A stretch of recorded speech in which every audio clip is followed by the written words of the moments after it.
De volta com Rede Família Esporte para esse segundo bloco, vamos falar agora de uma notícia importante, com relação à Arena do Corinthians.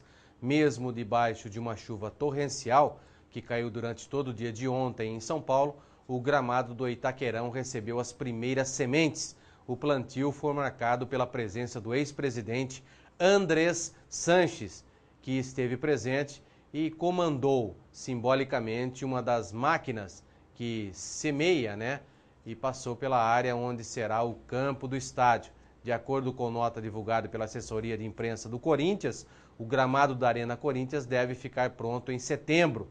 Entre esta terça-feira e setembro, haverá um período de maturação pós-plantio de cerca de 90 dias, em que haverá poda, irrigação, adubação, controle de pragas e doenças, entre outros trabalhos. Todo automatizado, o sistema de irrigação contará com 48 aspersores, com acionamento individual, permitindo irrigar partes diferentes do gramado de acordo com as necessidades. Então, você acabou de ver aí fotos da Arena do Corinthians, já está com 80% das obras concluídas e o Andrés Sanches, nada mais do que ele, e não poderia ser outra pessoa, a não ser o Andrés, que praticamente tornou tudo isso possível, o primeiro a pilotar a maquininha ali para plantar essa grama no estádio do Corinthians. Lembrando que o plantio começou ontem, se estende hoje, o plantio que foi do norte e sul, depois leste e oeste, e aí tem um período de 90 dias para o crescimento da grama, depois vai passar para o período de adubação também na próxima semana. O bom é que está sendo plantado agora num período de chuvas, Isso é muito bom, vai ajudar a grama a crescer.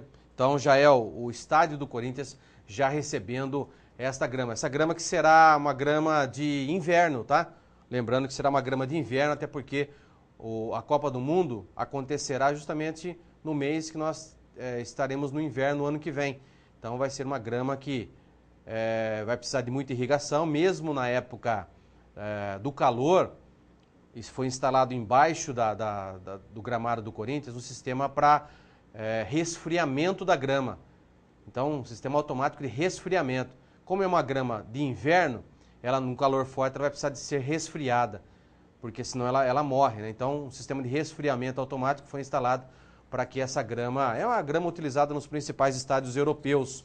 Então, uma grama de primeiro mundo, o estádio do Corinthians já sendo plantado. Essa grama vai ficar com cara realmente de estádio de futebol, e eu acho que dentro de alguns meses nós estaremos até dezembro, o projeto deve ser apresentado, já deve ser inaugurado o estádio.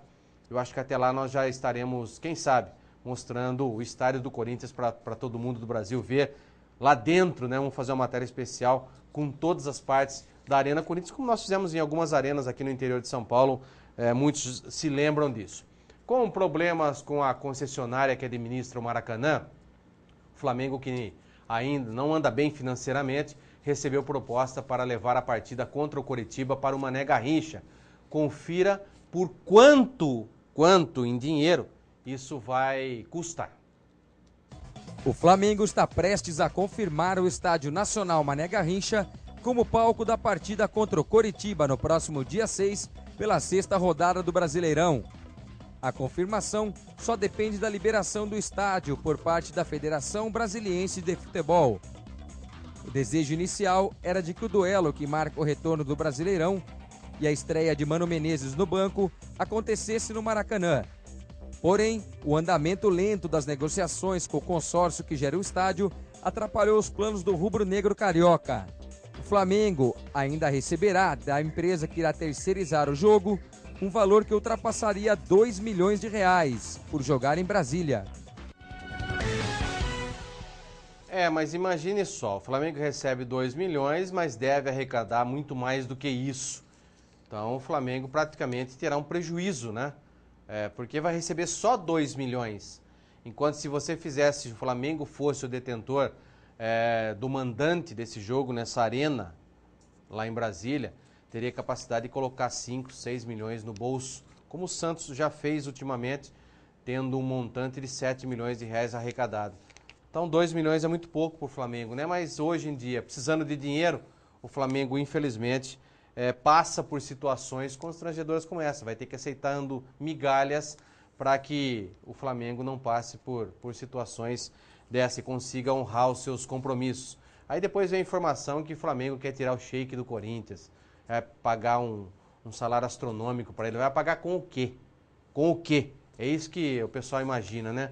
E aí é muito mais para enganar o torcedor. O torcedor fica naquela expectativa. Nossa, vamos tirar o Sheik do Corinthians. As coisas não são assim, né, pessoal? Tem que se ver o que acontece. O Renato Abreu não rescindiu ainda o contrato, não assinou sua rescisão com o Flamengo, porque o Flamengo não sabe como que vai pagar o Renato Abreu. Não sabe se será em parcela, se será como vai ser. Então, como o Renato ainda não recebeu, não assinou a rescisão. O Renato ainda continua sendo empregado do Flamengo. Então, ora, se o Flamengo não sabe como vai pagar e não tem dinheiro para quitar à vista, vai ter que pagar em parcelas, é brincadeira, não vai ter dinheiro para pagar um jogador tão caro como o Emerson Sheik. Então, olha a situação que chegou um dos maiores clubes do futebol brasileiro e um dos que mais deve hoje, né? Ele ao lado do Fluminense, são os dois clubes que mais devem hoje no futebol brasileiro. O Paysandu, clube formador de Henrique Ganso, Paulo Henrique Ganso, cobra do Santos porcentagem do montante da venda do meia para o São Paulo. Acompanhe, olha que o Paysandu tem direito sim. A venda de Paulo Henrique Ganso do Santos para o São Paulo voltou a ser assunto em Belém nesta terça-feira. O Paysandu, clube formador do atleta, cobra uma porcentagem sobre o valor da transferência, cerca de 23 milhões de reais. A parte que caberia ao Papão é algo em torno de 490 mil reais, montante que será revertido integralmente para as obras do CT do clube. De acordo com o presidente do Paysandu, a diretoria do Santos reconhece a dívida e está disposta a fazer o pagamento à vista, o que deve acontecer entre o fim de junho e o começo de julho. Não é o problema de reconhecer, sabe que isso está no estatuto e tem que fazer, por que já não fez antes? Quer dizer, na hora de pegar o dinheiro, de embolsar o dinheiro, serviu. Agora está no estatuto que o clube formador tem direito ao ressarcimento, tem que pagar. Agora, por que demorou tanto tempo para pagar? Precisa o Paysandu entrar com uma ação para que o Santos possa reconhecer que a dívida é de direito, vai depois, vamos pagar então. É brincadeira, né? Eu acho que falta um pouquinho de respeito com os clubes. Se o clube é formador e tem direito, por que já na hora de fazer a negociação, já não destinou o dinheiro que é do Paysandu e já não fez o pagamento? É isso que a gente briga muitas vezes com o clube. Os clubes têm que serem sérios, pô. As pessoas têm que dirigem o futebol brasileiro, têm que ser sérias. Se isso acontece com um clube europeu, esse dinheiro já é destinado, não passa nem pelo clube, já vai direto para o clube formador. Porque é lei, já tá decidido isso. Agora, espera o clube reivindicar o dinheiro para depois o clube falar para a empresa que vai pagar. Pô, isso aí é falta de caráter, isso, né? Eu trato isso como falta de caráter de um clube, de saber que isso é lei, é de direito, e o Santos e qualquer outro clube ficar enrolando para pagar somente com uma manifestação via judicial, seja ela judicial ou não, que se manifesta em termos de pagamento. É brincadeira, viu? Já que nós falamos em Renato Abreu, né, ainda sem acertar com a forma de pagamento ao Renato Abreu, segue a novela entre o jogador e o Flamengo. Vamos acompanhar. 9 dias já se passaram desde o anúncio oficial da demissão, mas Flamengo e Renato Abreu ainda não chegaram a acordo para a rescisão do contrato. Sem justificativas públicas pela diretoria, o distrato ainda não foi assinado e o que emperra o desfecho da situação é a forma como o rubro-negro pagará a dívida com o jogador. Enquanto isso, o meia mantém a forma em treinamentos particulares e optou por não abrir negociação com outra equipe até que o fim de sua passagem pela Gávea esteja no papel. Também uma situação vexatória e constrangedora. Tudo bem que o Mano Menezes não quer trabalhar com o jogador, mas pelo menos faça o pagamento, né, o Flamengo? Fica rotando peru aí, não sei o quê, diz que vai fazer contratações, quer agora trazer alguns jogadores dos argentinos, do Boca Juniors, alguns jogadores foram dispensados. Agora, não tem nem dinheiro para pagar o Renato Abreu, que foi tão importante para o seu clube, só porque o Mano Menezes não quer trabalhar com o Renato? É brincadeira, é falta de consideração também, viu? Sinceramente, olha, tá virando uma várzea esse time do Flamengo também, que é considerado um dos maiores clubes hoje do Brasil. Já que nós estamos falando em clubes, né? Vamos dar uma passeada pelos clubes, os principais clubes de São Paulo. Vamos falar do Corinthians, né? Reunião deixa Kleber a poucos detalhes de trocar a Ponte pelo Timão. O presidente da Ponte Preta, o Márcio Della Volpe, se reuniu com o diretor de futebol do Corinthians, Roberto de Andrade, e com o diretor adjunto do Willian Monteiro Alves para negociar a transferência do zagueiro Kleber da Macaca para o Timão. O negócio ainda não foi fechado, restam alguns detalhes para selar o contrato entre as partes, mas a tendência é que o defensor seja anunciado como reforço no máximo até o fim da semana. Os dirigentes se encontraram no início da noite desta terça-feira no Parque São Jorge, ciente da vontade de Kleber em permanecer no futebol nacional e defender um clube grande. O jogador se negou a ir para o Basel da Suíça, que ofereceu 9,7 milhões para contratá-lo. Della Volpe viu no interesse do Corinthians uma boa saída para o impasse. A contratação estimada em 8 milhões, valor da multa rescisória para o mercado interno, terá a ajuda de um parceiro ainda desconhecido. A Macaca já deixou claro que exige receber 5 milhões pela parte dos direitos sobre o jogador, que tem direito de 60%, sendo 30% do presidente afastado Sérgio Carnielli. Independente da composição do pagamento, nem que para isso o zagueiro abra mão da sua porcentagem, o restante será dividido entre empresários, 30%, e atleta, 10%. Antes do Corinthians, o São Paulo e o Internacional tentaram, sem sucesso, em tirá-lo do majestoso. Então aí uma notícia importante, ruim para os ponte pretanos, que vão perder um jogador importante e fundamental no esquema do Paulo César Carpegiani, mas importante para os corintianos, que com a saída do Chicão, no momento a provável saída do Chicão, tem o Kleber como uma bela opção, esse jogador extremamente voluntarioso e tecnicamente muito bom. Falando agora do São Paulo, né, com disputa aberta na zaga, Tolói diz estar 100% e deixa decisão para Ney Franco. Quem será o companheiro de Lúcio na zaga do São Paulo na primeira partida da decisão da Recopa Sul-Americana dia 3 contra o Corinthians? Essa é a principal dúvida do técnico Ney Franco e dos jogadores são paulinos. Rafael Tolói vinha atuando como titular, mas após a eliminação na Taça Libertadores, sofreu uma lesão muscular durante os treinos no CT e abriu espaço para a entrada de Paulo Miranda, que foi muito elogiado pela comissão técnica. A dúvida poderá ser desfeita no sábado, quando o São Paulo disputará um amistoso contra o Flamengo, em Uberlândia. Tolói já vinha treinando normalmente com o grupo antes da parada para o Campeonato Brasileiro por conta da Copa das Confederações. Para não correr riscos, a comissão técnica resolveu preservar o atleta, que garante estar 100% pronto para voltar o time. Tá aí então o time que ganha mais uma opção, o zagueiro Rafael Tolói, para a disputa da Recopa, esse jogo do dia 3 no Morumbi contra o Corinthians, o primeiro de 2 jogos. Já que nós estamos falando de São Paulo, o São Paulo segue treinando no CT do clube em Cotia. Veja como foi a volta do elenco nos trabalhos com bola. Depois de treinar fisicamente na segunda-feira, os jogadores do São Paulo mataram a saudade da bola na tarde desta terça-feira, no CT de Cotia. Debaixo de chuva, o técnico Ney Franco comandou um treino técnico. O destaque do treino foi Luiz Fabiano, que mostrou estar com faro de gol após bela finalização com o pé direito. O treinador não deu nenhuma pista da equipe titular que será utilizada no amistoso de sábado contra o Flamengo e na primeira final da Recopa Sul-Americana contra o Corinthians, no próximo dia 3 no Morumbi. Com isso, segue a dúvida na defesa entre Tolói, recuperado de lesão na coxa esquerda, e Paulo Miranda, que vinha atuando como titular. Tá aí então nessas novidades do São Paulo. Vamos falar agora do Santos, né? O Santos admite prioridade por laterais e jogador chileno ganha força na Vila Belmiro. A diretoria do Santos corre atrás de reforços e pretende anunciá-los antes mesmo do retorno do time ao Campeonato Brasileiro, marcado para o próximo dia 7 de julho contra o São Paulo no Morumbi.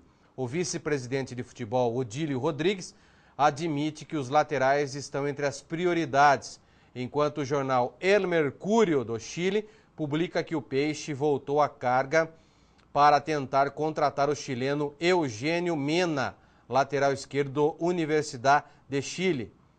Tá, então a novidade do Santos, né?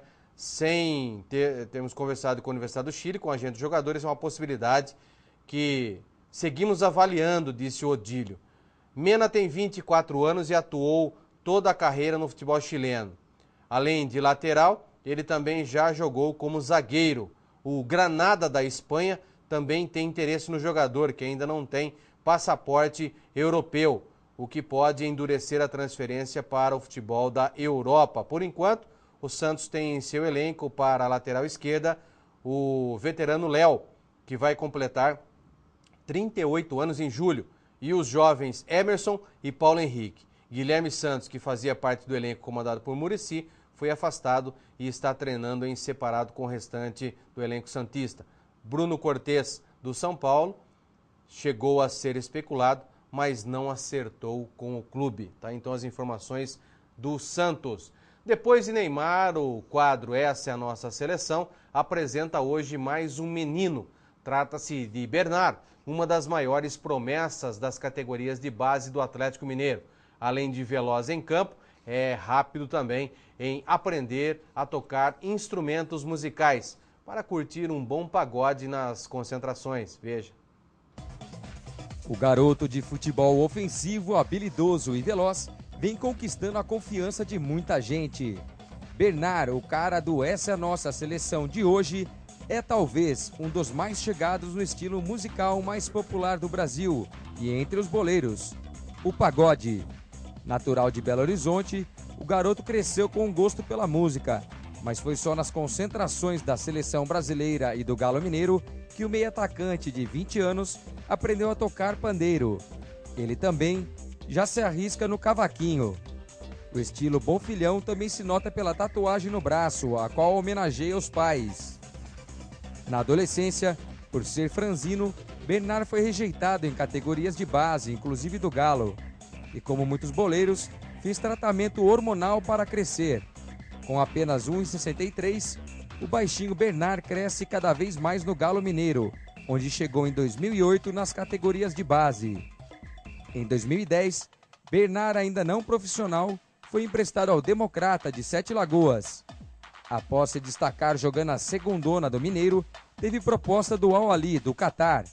Porém, os 4 milhões de euros foram rejeitados pelo Galo. Em 2011, o jovem sobe ao profissional com Dorival Júnior. Em 2012, uma proposta recusada do Spartak Moscou da Rússia garante a permanência de Bernard no clube mineiro.